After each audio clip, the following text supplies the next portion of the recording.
Welcome to the Talkin VAWLS Network. My name is Boogie Bentley. It's that time of year where everybody starts to speculate, where are we going bowling, who are we going to play, where are we going to play, and it kind of puts things in perspective as we wrap up year 3 of the Josh Heupel era. Gone are the days where we are begging and pleading, fighting, scrapping, and clawing to get to 6 wins so we can go play in a bowl game like the Music City Bowl or the Liberty Bowl. You know, Josh Heupel has changed the culture. He's changed the expectations, and that's just it, man. None of us really wanted 8-4. That was not the goal. Certainly wasn't the goal for this football team, for this coaching staff. Their goals are bigger than 8-4. They're looking at Atlanta. They're looking at SEC championships, national championships, college football playoff appearances. But when you put things in perspective, you sit back and look where this team has come from and where they're at in just 3 years. Got to make you happy. Got to make you satisfied. You know, winning 8 games for just the 4th time since Philip Fulmer was fired. You got to think about that, man. Twice under Butch Jones, and then also twice under Josh Heupel. 4 times since Philip Fulmer was fired as the head coach at Tennessee. And you even go back and you look at history. You go back to Fulmer, and that's something I talk about a lot is, you know, my generation, we grew up on Fulmer. I was 12 years old when Philip Fulmer took over as the head coach at the University of Tennessee. You didn't doubt or question whether Tennessee was going to a bowl game. That was never even in the back of your mind. They played in bowl games. That's what Tennessee did. From 1993 all the way up till 2004, Tennessee played in a bowl game every year. They struggled in 2005, and then in 2008, that's when Philip Fulmer was fired. Lane Kiffin comes in. He limps his way to a 7-win season. Derek Dooley got bowl eligible 1 out of 3 years. Butch Jones had 3 good years, but 2 years where they didn't end up in a bowl game. Jeremy Pruitt, well, he's Jeremy Pruitt. We'll just leave it at that. So the question is, where is Tennessee going bowling? Who are they going to play? We'll take a look at some of the projections coming up here in just a second. But as always, do me a favor and smash the thumbs up just below this video. It is quick, free, and easy. It helps this channel, and I would greatly appreciate it. Also, if you're new to the Talkin VAWLS Network, welcome. We're not experts. We're not insiders. We're not media. We don't talk at you here. We talk with you. This channel is for the fans, by the fans. If you enjoy the content, make sure you subscribe. Click that bell for notifications. We're almost at 24,000 subscribers. Let somebody know about the Talkin VAWLS Network, and let's continue to grow this community. But again, going to be live tonight, 6:30 p.m. Eastern time. We're going to be playing NCAA football, but we're going to be talking all things Tennessee, so come hang out for that. We're going to do our season, year 3 under Josh Heupel, season recap live Wednesday night, 7 p.m. Eastern time, and then also Roger Saliaponga scheduled to make his live commitment on Friday night. We're going to go live at 7:30 p.m. Eastern time, so come join us for that. But let's talk about the bowl projections. This is from RockyTopTalk.com. Bowl projections, huge favorite emerges as Tennessee's destination. Seems like Tennessee knows where they'll be playing. Now, where do you guys want to go? What do you prefer? I mean, for me, I just didn't want to play in the Music City Bowl. I didn't want to play in the Liberty Bowl. It was Florida bowls or bust for me. What about you? Do you care? Do you really do you worry about it? Not worry about it, but do you get a little bit more excited for one bowl over another? To me, it's more about the matchup. It's more about the opponent. Let's go down here and take a look. It says Tennessee wrapped up the 2023 regular season with an 8-4 mark, capping off the campaign with a 48-24 win over Vanderbilt. And now we wait 7 days to see which bowl game they'll end up in. It says here, following the loss to Missouri, it became clear that Tennessee would be among the SEC teams in the pool of 6. Following the loss to Georgia, one destination stood out above the rest. That projection held up throughout the final weekend. Tennessee appears to be headed to Jacksonville to play in the Gator Bowl. Nothing is concrete at this point, but we do have a consensus among the projections going into championship week.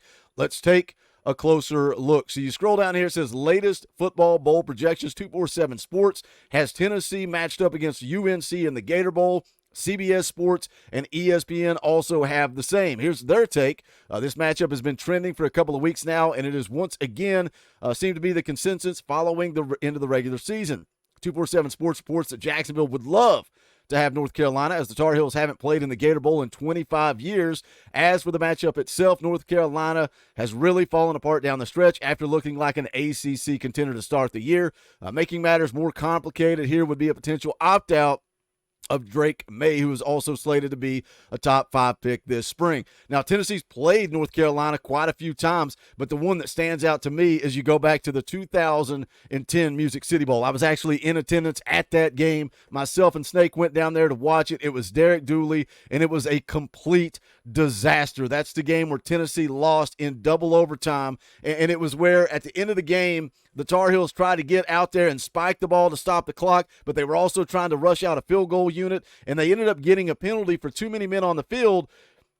NCAA ends up changing the rule because that penalty allowed them to get set. It stopped the clock, and they kicked the field goal to tie the game. The new NCAA rule, if that happens, you get a 10-second runoff, which would have ended the game. Tennessee would have won. Man, complete chaos. Snake almost got in a fistfight on the way to the parking lot. Bad memories of that matchup against North Carolina from 2010. Wouldn't mind seeing a little revenge in the Gator Bowl. All-time Tennessee, 21 wins, 10 losses, 1 tie against North Carolina. Again, you look at what they've done this year. They're 8-4 overall. They do have a win over South Carolina. They have a win over number 25, Miami. Other than that, not really played anybody. They lost to NC State late in the year. They lost to Clemson late in the year. They lost 4 out of their last 6 games. And then it brings up a good point there. Drake May threw for 3,600 yards and 24 touchdowns. Is he a guy that's going to opt out? Also, we're talking about for Tennessee. When Tennessee goes into this bowl game, how many opt-outs do they have? I'm already hearing rumors, speculation that Tyler Barron could be a guy that opts out. Of course, all of us are talking about Joe Milton. Ultimately, does he opt out and hand the reins over to the young Nico Iamaleava? You got another projection here from ESPN2. Gator Bowl versus NC State. Their take is Dave Doran's group ripped off 5 straight wins to close the season with a 9-3 mark. The Wolfpack turned back to veteran quarterback Brennan Armstrong to close this year. He looked strong down the stretch. They closed the season with a 39-20 win over UNC this weekend. Clearly, this would be a tougher matchup for the Volunteers. Interesting spot here for both teams. Tennessee and NC State set to face each other in Week 2 of the 2024 season. Would that factor in the decision? I really don't want to see that because of that. We got that matchup at a neutral stadium in 2024, so will that play a part of the decision? But again, you look at NC State, they lost to 10th-ranked Notre Dame early in the year, also lost to 17th-ranked Duke, so they have no wins over a quality opponent. No wins over a ranked opponent, but they did finish out the season with 5 straight wins. Clemson, Miami, Wake Forest, Virginia Tech, and North Carolina. Don't really watch a lot of NC State football. Brennan Armstrong, I know they said they handed the keys back over to him, threw for 1,600 yards, 11 touchdowns, but also 6 interceptions. Brennan Armstrong, as a quarterback, also led their football team in rushing yards. So I think, it says it would be a challenging matchup. I think that would probably be a favorable matchup for Tennessee. The last destination, last possibility, Gator Bowl versus Clemson. Like Tennessee, Clemson took a step back in 2023. However, Dabo Swinney's Tigers closed strong, going from 4-4 to 8-4 with the bowl selection crew really let this matchup happen twice in a row. Of course, Tennessee and Clemson faced off in the Orange Bowl last year. Would Jacksonville want that rematch? I'm skeptical. I think that would be intriguing. I don't know if people want that matchup. But if you look at it, you could sell it as a revenge game. Dabo Swinney looking for revenge after what Tennessee did in that Orange Bowl last year. But everything indicates to me, it looks like a lot of people projecting Tennessee versus North Carolina in the Gator Bowl. What do you guys want? What do you guys prefer? Would love to hear from you on that. Also put some perspective on this 2023 season. And again, I'm not happy with 8-4. I'm not satisfied with 8-4. And again, it's kind of just the way it played out, man. Florida is not a good football team. That loss, when they lost a game to Florida, there's a reason Tennessee was favored. Tennessee was the better team. They went out and they laid an egg. But ifs, ands, and buts, candy and nuts, right? You guys know the old saying. But just overall, man, you get to 8 wins.